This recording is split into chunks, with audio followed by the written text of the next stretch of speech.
Lecture को continue करते हैं और आज इस लेक्चर के अंदर हम लगाएंगे क्लास 12 मैथमेटिक्स की न्यू एनसीईआरटी के according chapter number 5 continuity and differentiability की एक्सरसाइज 5.1 का क्वेश्चन नंबर 10। तो देखिए क्वेश्चन के अंदर हमको एक रियल फंक्शन दे रखा है और आपको चेक करना है कि इसके डोमेन में ऐसे कितने पॉइंट्स हैं जिस पर ये डिसकंटिन्यूअस है। तो सबसे पहले हम डोमेन को लेकर डिस्कस करते हैं। तो देखिए इसका डोमेन सारे रियल नंबर्स हैं, लेकिन उस रियल नंबर्स को इन्होंने दो पार्ट में क्या कर रखा है, डिवाइड कर रखा है। कैसे? रियल नंबर्स आप ले लो माइनस इनफाइनाइट से इनफाइनाइट। पहला जो फंक्शन है x+1 वो 1 और 1 से ग्रेटर वैल्यूज़ के लिए असाइन किया जाएगा। मतलब अगर आप x=1 इनपुट देते हैं तो ये फंक्शन लिया जाएगा, 1 से ग्रेटर देते हैं तब भी यही फंक्शन लिया जाएगा, लेकिन 1 से जस्ट छोटी वैल्यू आप कोई भी इनपुट देंगे तो फंक्शन कौन सा आ जाता है, x² + 1। तो इसका मतलब 1 एक ऐसा पॉइंट है जहाँ पर फंक्शन क्या हो रहा है, टर्मिनेट हो रहा है, मतलब वो फंक्शन क्या हो रहा है, चेंज हो रहा है। तो 1 पर आप लेफ्ट हैंड लिमिट और राइट हैंड लिमिट का यूज़ करेंगे। अपार्ट फ्रॉम 1 अगर आप 1 से कोई भी ग्रेटर वैल्यू लें तो उसके लेफ्ट और राइट ये कंडीशन होना चाहिए कि 1 से ग्रेटर कोई भी वैल्यू लें आप तो उसके, जैसे फॉर एग्जांपल मैं ले लेता हूँ 6, तो 6 के जस्ट लेफ्ट और जस्ट राइट कोई सी भी वैल्यू आप इनपुट दीजिए, लेकिन फंक्शन यही रहेगा, चेंज नहीं होगा। तब इस केस में आपको लेफ़्ट और राइट लिमिट की ज़रूरत नहीं पड़ेगी, क्योंकि मैंने देखा है बहुत सारे बच्चों को डाउट्स होते हैं कि सर कहाँ पर लेफ़्ट और राइट लिमिट दी जाती है, कहाँ पर डायरेक्ट लिमिट यूज़ होती है। तो वो कन्फ्यूज़न के लिए मैंने आपको बता दिया है। एज इट इज़ इसमें भी 1 से छोटी वैल्यू कोई भी ले लो, जैसे -3 ले लो, कुछ भी ले सकते हो 1 से छोटी -3, तो -3 से जस्ट लेस और जस्ट ग्रेटर आप कोई भी वैल्यू लेंगे, लेकिन ओवरऑल वो 1 से क्या होना चाहिए, छोटी होना चाहिए। तब उस केस में फंक्शन यही सेलेक्ट होगा, तो इस पर लेफ्ट राइट की ज़रूरत नहीं पड़ेगी। तो चलिए स्टार्ट करते हैं। अगर आपने अभी तक पूरी कंप्लीट एनसीईआरटी नहीं लगाई है तो आप चैनल के प्लेलिस्ट में जाएं, ये फोल्डर सर्च करें, सबसे पहले आप एनसीईआरटी को कंप्लीट करिए। और अगर आप हमारे फर्स्ट व्यूअर हैं, चैनल को सब्सक्राइब नहीं किया तो सबसे पहले चैनल को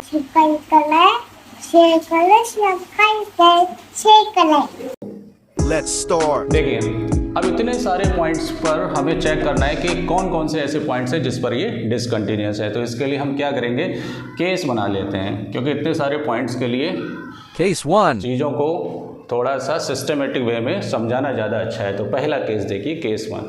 तो पहले केस में हम एक काम करते हैं, 1 से लेस पर देखते हैं। 1 से लेस पर कोई भी नंबर हो सकता है, बहुत सारे नंबर है, तो उसमें एक आर्बिट्रेरी नंबर मैंने क्या ले लिया, c ले लिया। तो मैं मान लूँगा कि लेट c <1, 1 से छोटी वैल्यूज़ के लिए। तो 1 से छोटी वैल्यूज़ के लिए आपको लेफ्ट, बताइए दिन के 10:30 बज रहे हैं और ये मुर्गा अभी मांग दे रहा है ना। अरे जब जानवर ही नहीं उठ रहा है तो इंसान कहाँ से उठेगा सुबह सुबह आप कितने बजे उठते हो कमेंट करके बताना। देखिए c<1, तो c<1 पर फंक्शन कौन सा सेलेक्ट होगा, <1 के लिए यही तो फंक्शन सेलेक्ट होगा, x² + 1। अब c कोई भी नंबर आप रख दीजिए जो <1 है, तो उसमें एज इट इज़ आप जो भी नंबर रखेंगे वो x के प्लेस पर पुट कर दिया जाएगा। तो यहाँ से f c की वैल्यू किसके बराबर हो गई, c² + 1। कुछ भी नंबर हो सकता है, तो इतने सारे नंबर्स के लिए हम नहीं दिखा सकते ना, तो इसलिए एक आर्बिट्रेरी नंबर ले लिया है जिसको हम c बोलते हैं। तो क्या हो गया ये c² + 1। अब हम लिमिट चेक करेंगे, limit x tends to c। अब क्योंकि ये पहले ही 1 से लेस है तो आप इसके लेफ्ट लें चाहे राइट लें, फंक्शन यही सेलेक्ट होगा। तो इसलिए आप इसमें लेफ्ट और राइट हैंड लिमिट नहीं लगाएंगे, डायरेक्ट फंक्शन यूज़ करेंगे f(x).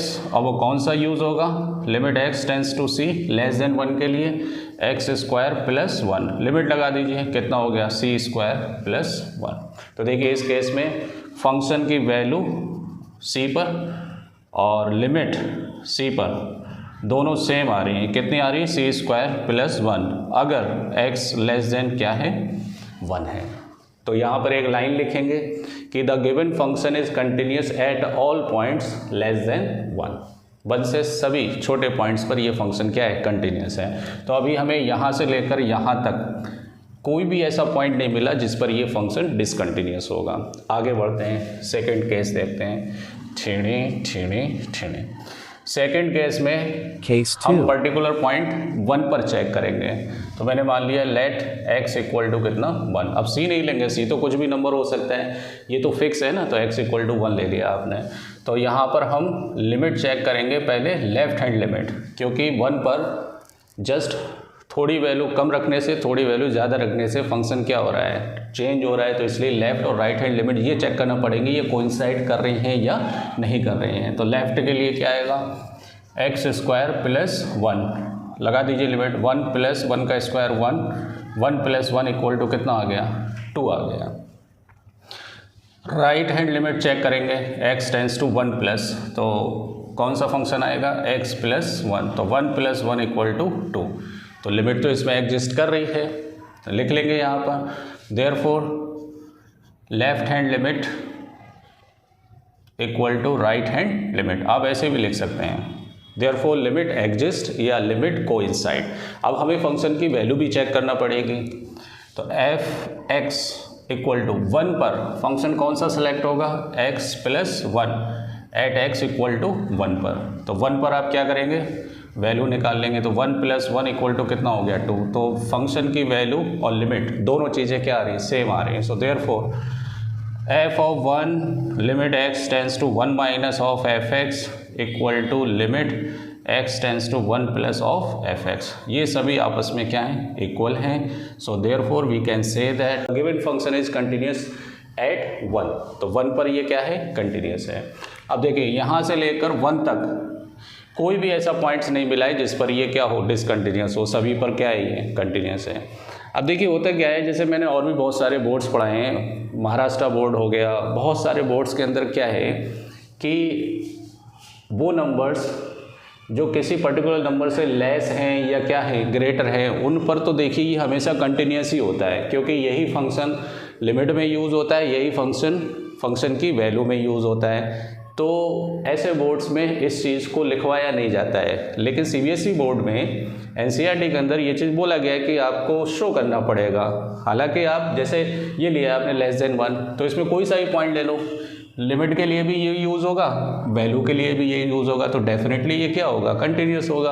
तो बाकी के बोर्ड्स में क्या कर दिया जाता है, डायरेक्ट लिख दिया जाता है कि we know that it is continuous x less than 1, तो ये आपको लिखने की ज़रूरत नहीं है। लेकिन सीबीएसई में, एनसीईआरटी में स्ट्रिक्टली बोला गया है कि आप पूरा इस तरह से मैथमेटिकल वे में शो करना पड़ेगा। फिलहाल अगर आप सीबीएसई के स्टूडेंट हैं तो ऐसे करिए, और किसी और बोर्ड के स्टूडेंट हैं तो अपने जो भी एग्जाम्पल्स हैं आपकी बुक के अंदर उसके अकॉर्डिंग लिख लीजिए। चलिए आगे बढ़ते हैं, अभी भी बहुत सारे पॉइंट्स बचे हुए हैं। देखिए 1 से ग्रेटर पर देखते हैं, तीसरे केस में 3 कि let c be any number which is greater than 1। 1 से कोई बड़ा नंबर आपने ले लिया, इसमें आर्बिट्रेरी सी, राइट। तो यहाँ पर फंक्शन कौन सा कंसीडर किया जाएगा ग्रेटर देन 1 पर, ये फंक्शंस, राइट। और सी पर इस फंक्शन की वैल्यू क्या होगी, c प्लस 1, ये फंक्शन की वैल्यू हो गई।